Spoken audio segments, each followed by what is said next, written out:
ಬಹುದೊಡ್ಡ ಸಮಸ್ಯೆ. ಕರ್ನಾಟಕ ರಾಜ್ಯದಲ್ಲಿ ಸಿದ್ದರಾಮಯ್ಯ ನೇತೃತ್ವದಲ್ಲಿ ಕಾಂಗ್ರೆಸ್ ಸರ್ಕಾರ ಆಡಳಿತ ಮಾಡಿದ್ರೆ ಸಂಪೂರ್ಣವಾಗಿ ವಿಫಲ ಆಗಿದ್ದು ಅಷ್ಟೇ ಅಲ್ಲ, ಆರ್ಥಿಕವಾಗೂ ಕೂಡ ದಿವಾಳಿ ಆಗೋಗಿದೆ.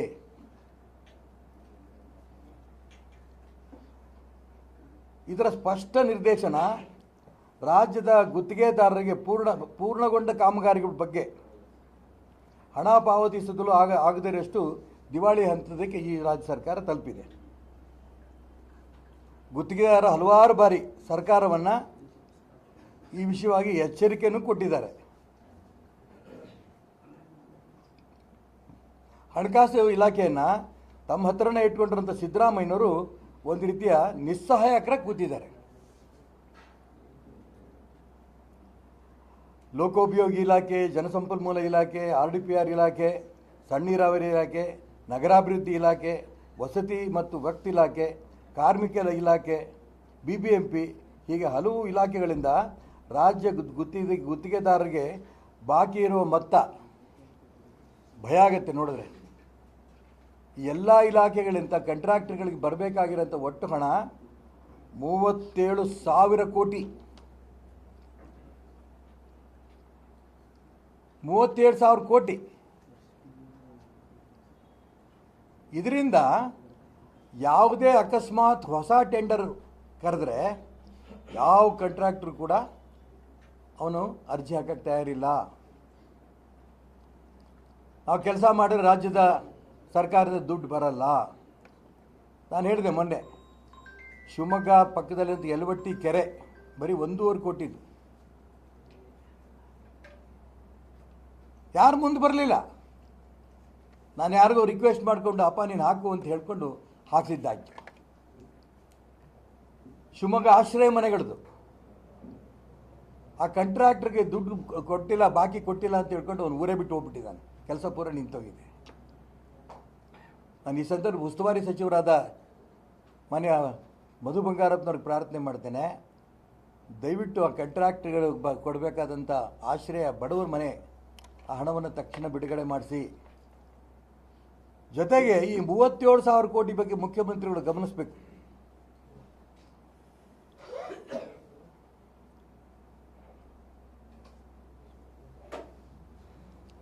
ಈ ಹೊಸದಾಗಿ ಒಂದು ವ್ಯವಸ್ಥೆ ಮಾಡ್ಕೊಂಬಿಟ್ಟಿದ್ದಾರೆ. ಟೆಂಡರ್ ಪ್ರಕ್ರಿಯೆಯಲ್ಲಿ ಕೇಂದ್ರೀಕೃತ ವ್ಯವಸ್ಥೆ. ದೊಡ್ಡ ಅಮೌಂಟು ಏನು ಬರುತ್ತೆ ಅದನ್ನು ಆಯಾ ಜಿಲ್ಲೆಗಳಲ್ಲಿ ಟೆಂಡರ್ ಕರೆಯೋಂಗಿಲ್ಲಂತೆ. ಸೆಂಟರ್ ಬೆಂಗಳೂರಿನಲ್ಲೇ ಒಂದೇ ಕಡೆ ಇಡೀ ರಾಜ್ಯದ್ದು. ಯಾಕೆ? ಒಟ್ಟಿಗೆ ಕಮಿಷನ್ ಸಿಕ್ಬಿಡುತ್ತೆ ಅಂತ. ಇದು ನಮ್ಮ ರಾಜ್ಯದ ಎಲ್ಲ ಜಿಲ್ಲೆಗಳ ಸಣ್ಣ ಕಾಂಟ್ರಾಕ್ಟರ್ಗಳಿಗೆ ದೊಡ್ಡ ಹೊಡೆತ. ಆಂಧ್ರದ ದೊಡ್ಡ ಕಾಂಟ್ರಾಕ್ಟರ್ಗಳು ಬಂದು ಇದರಲ್ಲಿ ಭಾಗವಹಿಸ್ತಾ ಇದ್ದಾರೆ. ನಮ್ಮ ರಾಜ್ಯದ ಕಾಂಟ್ರಾಕ್ಟರ್ಗಳ ಅವಕಾಶ ಇಲ್ಲ.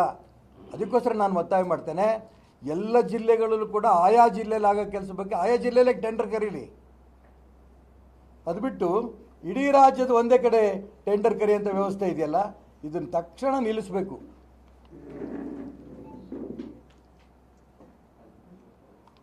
ಮತ್ತೆ ಮತ್ತೆ ಮತ್ತೆ ಮತ್ತೆ ಮುಖ್ಯಮಂತ್ರಿಗಳು ಹೇಳ್ತಾ ಇರ್ತಾರೆ, ಹಿಂದಿನ ಸರ್ಕಾರದ್ದು ಕಮಿಷನ್ ಭಾಳ ಜಾಸ್ತಿ ಇತ್ತು ಅಂತ. ಇದೇ ಸರ್ಕಾರ ಬಂದ ನಂತರ ಈ ಕಾಂಗ್ರೆಸ್ ಸರ್ಕಾರನೇ ನ್ಯಾಯಮೂರ್ತಿ ನಾಗಮೋಹನ್ ದಾಸ್ ಅವರ ತನಿಖಾ ಆಯೋಗವನ್ನು ನೇಮಕ ಮಾಡಿದ್ರು. ಆ ನಾಗಮೋಹನ್ ದಾಸ್ ಅವರ ತನಿಖಾ ವರದಿ ಈಗಾಗಲೇ ಕೊಟ್ಟಿದೆ. ಈ ತನಿಖಾ ವರದಿನಲ್ಲಿ ಯಾವುದೇ ಆರೋಪ ಸಾಬೀತಾಗಿಲ್ಲ, ಇದರಲ್ಲಿ ಯಾವುದೇ ಹುರುಳಿಲ್ಲ. ಇದನ್ನು ನೋಡಾದರೂ ಕೂಡ ರಾಜ್ಯ ಸರ್ಕಾರ ಇನ್ನೂ ಬಾಯಿ ಮುಚ್ಕೊಂಡು ಕೂತಿಲ್ಲ. ದಿನೇ ಅದನ್ನೇ ಹೇಳಿಕೆ ಕೊಡ್ತಾರೆ. ನಾಗಮೋಹನ್ ದಾಸ್ ಹಾಗಾದರೆ ಆ ವರದಿ ಇದನ್ನು ಸಮಿತಿ ಮಾಡಿದ ಯಾತಕ್ಕೆ? ನಿಮ್ಮ ರಾಜಕೀಯ ತೀಟೆ ತೀರಿಸ್ಕೊಳಕ? ಆ ನಾಗಮೋಹನ್ ದಾಸ್ ವರದಿನಲ್ಲಿ ಹಿಂದಿನ ಸರ್ಕಾರ ಬಹಳ ಭ್ರಷ್ಟಾಚಾರ ಮಾಡಿತ್ತು ಅಂತ ಅಕಸ್ಮಾತ್ ರಿಪೋರ್ಟ್ ಕೊಟ್ಟಿದ್ರೆ ನೀವೇನು ಮಾಡ್ತಿದ್ರಿ? ಅದಕ್ಕೋಸ್ಕರ ಹೇಳ್ತಾ ಇರೋದು, ಈ ರೀತಿ ಗುತ್ತಿಗೆದಾರರಿಗೆ ಕೊಡಬೇಕಾದಂಥ ಹಣ ಕೊಡದೇನೆ ಒಂಥರ ಬಂಡತನ. ಇದನ್ನು ಪ್ರೊಟೆಸ್ಟ್ ಮಾಡೋದಕ್ಕೆ ನಾಳೆ ದಿನ 6ನೇ ತಾರೀಕು 6/3/26 ರಾಜ್ಯ ಮಟ್ಟದಲ್ಲಿ ಬೃಹತ್ ಪ್ರತಿಭಟನೆಯನ್ನು ಬೆಂಗಳೂರಿನಲ್ಲಿ ಆಚರಣೆ ಮಾಡಬೇಕು ಅಂತ ಕಾಂಟ್ರಾಕ್ಟರ್ಸ್ ಅಸೋಸಿಯೇಷನ್ ತೀರ್ಮಾನ ಮಾಡಿದ್ದಾರೆ. ಎಲ್ಲೆಲ್ಲಿ ಕೆಲಸ ಅರ್ಧಕ್ಕೆ ನಿಂತೋಗಿದೆ ಅವು ಹಂಗಂಗೆ ನಿಂತಿದೆ, ಈ ಸರ್ಕಾರ ದುಡ್ಡು ಕೊಡಲ್ಲ ಅಂತೇಳಿ. ಬಾಕಿ ಇರೋ 37,000 ಕೋಟಿ ರೂಪಾಯಿ ಹಾಗೆ ಉಳಿದಿದೆ. ಹಾಗಾಗಿ ರಾಷ್ಟ್ರಭಕ್ತ ಬಳಗ ನಾವು ಯಾಕೆ ಈ ಸಬ್ಜೆಕ್ಟ್ ತೊಗೊಂಡಿದ್ದೀವಿ ಅಂದರೆ, ನಮ್ಮೂರು ಜ್ವಲಂತವಾಗಿ ಕಾಣ್ತಾ ಇದೆ. ಇವ್ರು ಕೊಡಬೇಕಾದ ಕಾಂಟ್ರಾಕ್ಟರ್ಸ್ ಕೊಡಬೇಕಾದ ದುಡ್ಡು ಕೊಟ್ಟರೆ ಅವ್ರು ಕೆಲಸ ಮಾಡ್ತಾರೆ. ಅದಕ್ಕೋಸ್ಕರ ಈ ಕಾಂಟ್ರಾಕ್ಟರ್ ಅಸೋಸಿಯೇಷನ್ ಏನು ಇವತ್ತು ಪ್ರತಿಭಟನೆ ಮಾಡಬೇಕು ಅಂತ ರಾಜ್ಯ ಮಟ್ಟದ ಬೃಹತ್ ಪ್ರತಿಭಟನೆ ಬೆಂಗಳೂರಿನಿಂದ ಹಮ್ಮಿಕೊಳ್ತಿದ್ದೇವೆ. ನಾವು ಅವರಿಗೆ ಬೆಂಬಲವನ್ನು ಕೊಡ್ತೇವೆ ಮತ್ತು ಸರ್ಕಾರನ ಒತ್ತಾಯ ಮಾಡ್ತೇವೆ, ತಕ್ಷಣ ಆ ಹಣ ಬಿಡುಗಡೆ ಮಾಡಬೇಕು. ಅದ್ರ ಮುಖಾಂತರ ಅಭಿವೃದ್ಧಿ ಕಾರ್ಯಗಳು ರಾಜ್ಯದಲ್ಲಿ ನಡೆಯೋದಕ್ಕೆ ಅವಕಾಶ ಮಾಡಿಕೊಡಬೇಕು.